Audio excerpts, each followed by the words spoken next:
तो गाड़ी का इंश्योरेंस है ना, जब भी इसकी बात होती है दो शब्द जरूर सुनने को मिलते हैं, फर्स्ट पार्टी और थर्ड पार्टी। अब सुनने में तो ये बड़े कॉमन लगते हैं, पर इनका असली मतलब क्या है और सबसे जरूरी हमारे लिए कौन सा सही है, इसी सवाल में ना बहुत लोग कंफ्यूज हो जाते हैं। तो चलिए आज इसी कंफ्यूजन की गांठ को खोलते हैं बिल्कुल जड़ से। सवाल यही है, फर्स्ट पार्टी, थर्ड पार्टी और हाँ, ये सेकंड पार्टी कौन है?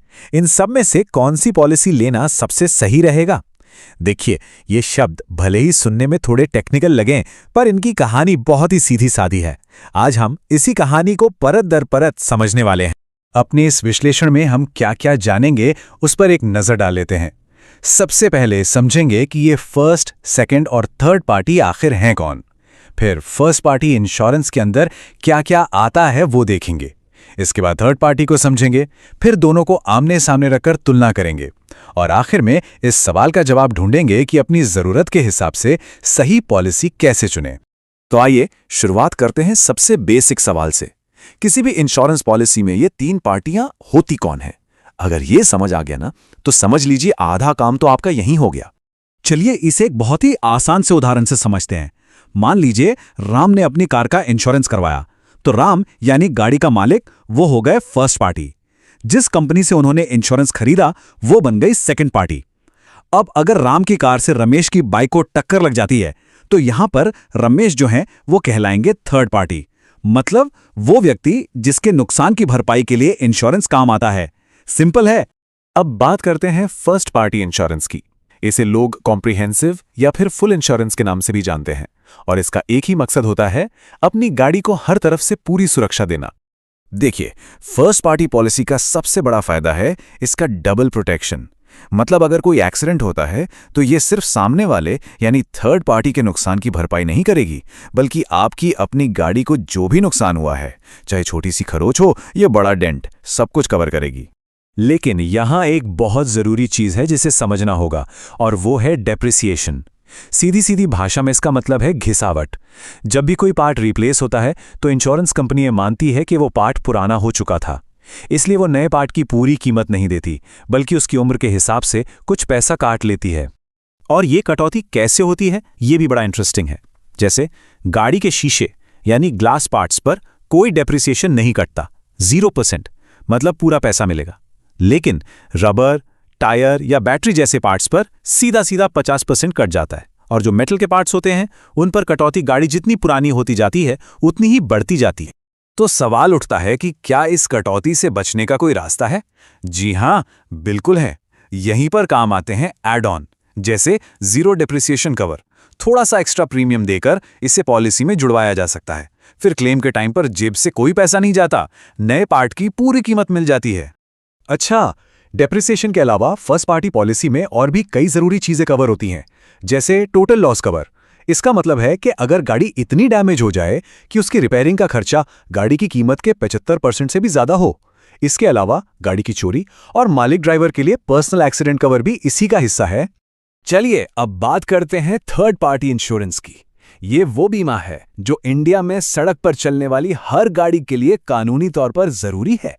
ये एक तरह से आपका लीगल प्रोटेक्शन शील्ड है। इसका फंडा एकदम क्लियर है। ये पॉलिसी सिर्फ आपकी वजह से किसी तीसरे इंसान को हुए नुकसान की भरपाई के लिए होती है। आपकी अपनी गाड़ी को कितना भी नुकसान क्यों ना हो जाए, इस पॉलिसी से एक भी रुपया नहीं मिलेगा। इसका एकमात्र मकसद आपको कानूनी झंझटों और देनदारी से बचाना है। मान लीजिए किसी कार से किसी की प्रॉपर्टी को नुकसान होता है, जैसे कोई दूसरी गाड़ी ठुक गई या किसी दुकान या दीवार में टक्कर लग गई, तो इंश्योरेंस कंपनी ज्यादा से ज्यादा 7.5 लाख रुपए तक का मुआवजा देगी। और यही नुकसान अगर किसी टू व्हीलर से हो तो मुआवजे की ये जो मैक्सिमम लिमिट है वो घटकर सिर्फ 1 लाख रुपए रह जाती है। यहाँ एक बात याद रखने वाली है, ये जो 7.5 लाख या 1 लाख की लिमिट है, ये सिर्फ प्रॉपर्टी के नुकसान पर लागू होती है। अगर किसी इंसान को चोट लगती है या दुखद रूप से मृत्यु हो जाती है तो मुआवजे की कोई ऊपरी सीमा नहीं होती। इसका फैसला मोटर एक्सीडेंट क्लेम ट्रिब्यूनल करता है।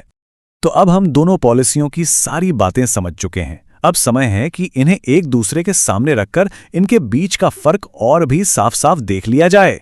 तो देखिए, मामला बिल्कुल साफ है। फर्स्ट पार्टी पॉलिसी में अपनी गाड़ी का नुकसान और थर्ड पार्टी की देनदारी दोनों ही कवर होती है, इसीलिए जाहिर है इसका प्रीमियम ज्यादा होता है। दूसरी तरफ थर्ड पार्टी सिर्फ कानूनी जरूरत पूरी करती है और सामने वाले का नुकसान कवर करती है, इसलिए इसका प्रीमियम काफी कम होता है। अब आते हैं सबसे प्रैक्टिकल सवाल पे। इतनी सारी जानकारी के बाद आखिर अपनी गाड़ी के लिए सही पॉलिसी का चुनाव किया कैसे जाए? सबसे पहला सवाल जो किसी को भी खुद से पूछना चाहिए, क्या गाड़ी नई है, क्या वो महंगी है, या फिर अभी उस पर लोन चल रहा है? और ये बात ना यहाँ बिल्कुल फिट बैठती है। सोचिए, सोना खुले में तो नहीं रखते, उसे लॉकर में रखा जाता है क्योंकि उसकी कीमत बहुत ज्यादा है। ठीक उसी तरह एक नई चमचमाती कार भी उस सोने की तरह ही तो है। उसे सिर्फ थर्ड पार्टी के भरोसे छोड़ देना, ये तो बहुत बड़ा रिस्क है। इसलिए ऐसी सिचुएशन में फर्स्ट पार्टी पॉलिसी लेना ही एक समझदारी वाला फैसला होता है। अगला सवाल यह है कि गाड़ी का यूज कितना है। अगर गाड़ी रोजाना हैवी ट्रैफिक वाले रास्तों से गुजरती है तो जाहिर है कि एक्सीडेंट का खतरा भी ज्यादा है। ऐसे में मन की शांति के लिए कॉम्प्रिहेंसिव कवर लेना ही सबसे बेहतर है। लेकिन कुछ सिचुएशंस ऐसी भी होती हैं जहां सिर्फ बेसिक थर्ड पार्टी पॉलिसी लेना भी काफी हो सकता है। जैसे कि क्या गाड़ी काफी पुरानी हो चुकी है या उसका इस्तेमाल अब बहुत ही कम होता है। तो इन सिचुएशन में थर्ड पार्टी पॉलिसी एक स्मार्ट और सस्ता ऑप्शन हो सकती है। अगर गाड़ी 10 साल से भी ज्यादा पुरानी है तो वैसे भी उसके पार्ट्स पर इतना डेप्रीसिएशन कट जाता है कि क्लेम का कुछ खास फायदा नहीं मिलता। या अगर कोई गाड़ी बस कभी कभी ही बाहर निकलती है तो फिर सिर्फ कानूनी जरूरत पूरी करना भी काफी हो सकता है। तो कुल मिलाकर बात सिर्फ इतनी है कि पॉलिसी खरीद लेना ही सब कुछ नहीं है।